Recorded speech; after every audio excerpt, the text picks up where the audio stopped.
اس میں انہوں نے لکھا ہے کہ کسی نے ان سے سوال پوچھا تھا کہ حمل کے پہلے 3 مہینوں میں بچے کو ابورٹ کرانے کے بارے میں کیا حکم ہے جبکہ روح نہ پھونکی گئی ہو. تو جواب میں انہوں نے لکھا ہے حمل کے کسی بھی مرحلے میں بچے کو ابورٹ کرانا جائز نہیں سوائے اس کے کہ کوئی ویلڈ ریزن ہو، کوئی جائز وجہ ہو. حمل کے پہلے 40 دن میں اگر اس کو کسی وجہ سے گرانا پڑے، یعنی کسی ویلڈ ریزن کی وجہ سے گرانا پڑے تو جائز ہے، مگر اس مرحلے میں صرف اس خوف سے گرانا، اب یہ بہت غور سے سننے کی بات ہے کہ یہ نہیں کہ any one can do that کہ 40 دن ابھی نہیں گزرے تو چلو کام ختم کریں. صرف اس خوف سے گرانا کہ اس بچے کو پالنا پوسنا اور تربیت وغیرہ پر بہت خرچہ یا مشکل ہوگا تو یہ کسی بھی طور پہ جائز نہیں، یعنی یہ ویلڈ ریزنز نہیں ہے. اس کے ساتھ ساتھ مستقبل کے خوف اور یہ خوف کہ ہمارے پہلے ہی بہت بچے ہیں، یہ بھی جائز وجوہات نہیں. تو پہلے 40 ڈیز کے بارے میں تو یہ ہے کہ جب تک کوئی ویلڈ ریزن نہ ہو تو ایون پہلے 40 ڈیز میں بھی ابورٹ نہیں کرا سکتے.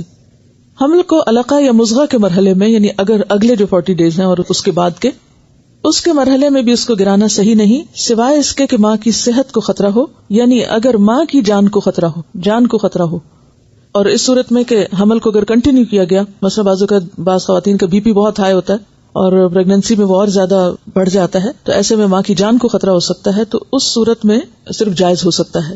جبکہ دوسرے تمام طریقے جان بچانے کے لیے استعمال کیے جا چکے ہیں، ہر طرح کا علاج ہو چکا ہو، ہر طرح کے پریکاشنز لیے جا چکے ہوں کہ ماں کی جان کو خطرہ نہ ہو، لیکن اگر پھر بھی ماں رسک پر ہے، یہ ڈینجر میں ہے، یعنی اس کی لائف جو ہے، تو اس صورت میں پھر اس مرحلے پر ابورٹ ہو سکتا ہے، ادروائز نہیں. تیسرے مرحلے کے بعد جبکہ 4 ماہ گزر چکے ہوں، اس مرحلے میں بھی حمل ضائع کرنا جائز نہیں سوائے اس کے کہ ماں کے پیٹ میں بچے کی وجہ سے ماں کی جان کو یقینی خطرہ ہو. تو اس سے کیا پتہ چلتا ہے کہ تینوں مرحلے، پہلے 40 ڈیز، پھر جو مرحلہ ہے علقہ اور مضغہ کا، اور پھر تیسرا مرحلہ جب کہ بیبی جو ہے ایک پورا انسان کی شکل اختیار کر لیتا ہے،